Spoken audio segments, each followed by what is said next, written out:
안녕하세요. 사이태근입니다. 오늘의 기사는 2021년 4월 19일 주간 경향에 실린 김우재의 플라이룸 미래학에 오염된 한국의 과학기술입니다. 이 기사는 한국의 과학계 리더들이 비과학적인 방식의 쇼 비즈니스를 하는 실태에 대한 비판을 담고 있습니다. 기사를 읽도록 하겠습니다. 한국과학기술 수준의 척도라는 2020년도 기술수준 평가가 발표됐다. 과학기술정통부 과기부가 4월 11일 발표한 이 자료에 따르면 한국의 기술 수준은 최고 기술 보유국인 미국의 80% 수준이며 기술 격차는 3.3년이라고 한다. 120개 중점 과학기술 분야에 걸쳐 실시된 이번 조사에서 한국은 중국보다 조금 나은 수준으로 평가됐지만 생명 및 보건의료 분야에는 중국에 역전당했다. 우주, 항공, 해양 분야는 한국이 68.4%, 중국이 81.6%로 2년 전에 비해 격차가 계속해 벌어지고 있는 것으로 나타났다. 델파이 기법과 미래학.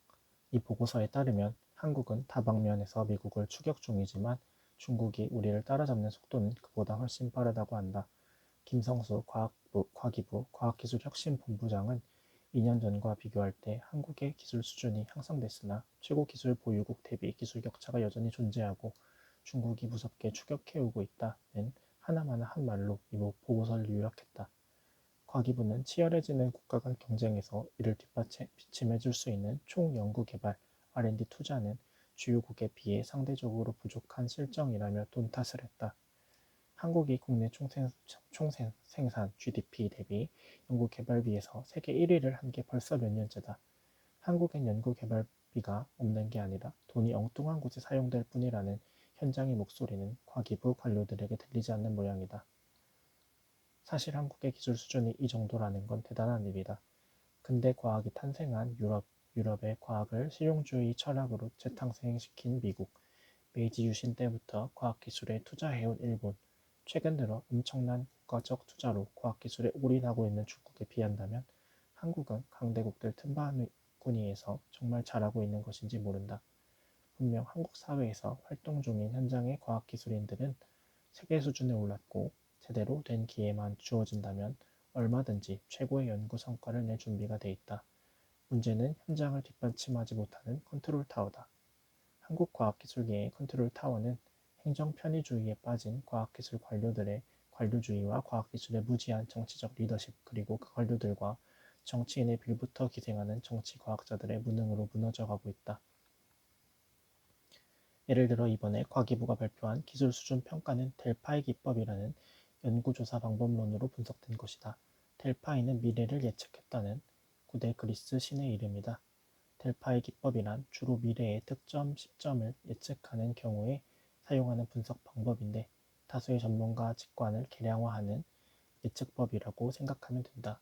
쉽게 말해 한 분야의 전문가라고 생각되는 사람들에게 설문조사를 보내고 그 설문조사를 바탕으로 분석을 수행한 뒤 그 조사 결과를 다시 한번 전문가들에게 보내 극단적인 편향을 제거하는 분석법이다. 즉 이 기법은 예측이 어려운 미래를 예측하기 위한 전문가들의 부정확한 직관을 평균내는 통계적 기회다. 이 기법은 1950년대 미국 랜드 연구소에서 전통적인 회의식 기법의 갈등을 피하기 위해 개발된 이후 미래학이라는 분야에서 자주 사용되고 있으나 항상 논란이 되고 있는 연구 방법론이다. 예를 들어 질문서 자체가 조금 잘못되면 편향으로 가득한 결과를 만들어낸다. 또한 전문가 선정에서 조금이라도 문제가 생기면 그 결과를 신뢰할 수 없게 된다. 이번에 발표된 120개 중점 분야를 델파이 기법으로 평가하기 위해 선정된 전문가 풀은 분야당 많아야 10명, 대부분 4~5명의 전부였다. 즉 정부가 향후 과학기술 정책을 세우기 위해 국민 세금을 들여 수행하는 기술 수준 평가가 이렇게 허술한 근거에 기대고 있다는 뜻이다. 보고서에서도 쓰여 있듯이 한국을 제외하면 미국 대비 몇 %라는 지표로 기술 수준을 발표하는 나라도 없고 기술 격차가 몇 년이라는 사실을 전문가 몇 명의 의견을 평균 내에 발표하는 나라도 없다.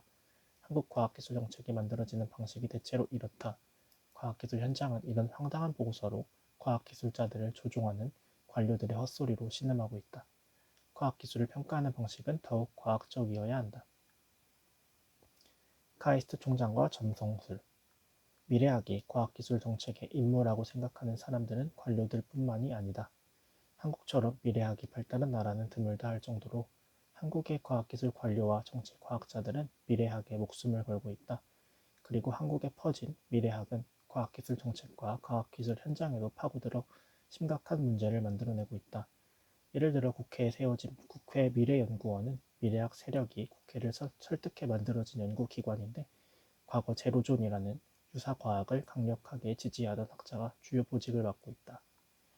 미래학의 중심지는 카이스트인데 카이스트 총장 이광형 교수는 2016년 출범한 미래학회의 초대 학회장을 역임했다. 그는 미래학을 진심으로 사랑하는데 카이스트에 300억 원을 기부한 정문술 미래산업회장의 돈으로 문술 미래전략대학원을 만들어 카이스트를 미래학의 메카로 만들었다. 이광영 총장은 2014년 미래학의 전문가들과 전략적 미래예측 방법론이라는 책을 집필하고 이 책에 서문을 쓰기도 했다.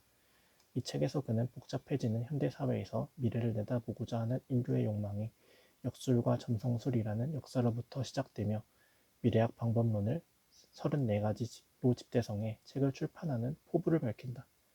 그는 저자들에게 경의까지 표하며 이 책에 기술된 미래학 방법론에 신뢰를 부여한다. 하지만 이 책의 목차는 충격적이다. 5장은 천재적 예측 방법인데 말 그대로 천재성을 지닌 천재가 직관과 비전으로 미래를 예측하는 법이다. 19장은 거시 미래 예측을 위한 세차 운동 주기 기법인데 별자리로 미래를 예측하는 점성술이다. 32장은 동양 미래 예측 방법 중의 하나인 직관에 의한 예측 방법, 즉 점학인데 쉽게 말해 역술원에서 말하는 점 보는 방법이라는 뜻이다. 이 책은 동양의 미래학인 사주명리학도 빼놓지 않는다. 한나라의 연구개발 정책을 책임지는 과기부는 엉성한 델파이 기법으로 보고서를 내고 국회는 유사과학자를 데려다 국회미래연구원을 만들고 한국 과학의 성지이며 수많은 독지가가 기부하는 카이스트의 총장은 역술인들과 미래를 예측하는 방법론에 대한 책을 출판한다. 한국 과학기술이 이나마 기능하고 있는 건 이런 쇼 비즈니스에 빠진 정치인, 관료, 정치과학자와는 상관없이 오늘도 묵묵히 박봉으로 연구실에서 실험 중인 현장의 과학기술인들 덕분이다. 한국의 과학기술은 위태롭다. 그건 과학기술자들 때문이 아니라 과학기술을 이해하지 못하는 컨트롤 타워 때문이다. 위 내용에 대한 링크는 하단에 작성해 두었으니 필요하신 분은 참조하여 주시기 바랍니다. 오늘의 소식은 이상으로 마치겠습니다. 감사합니다.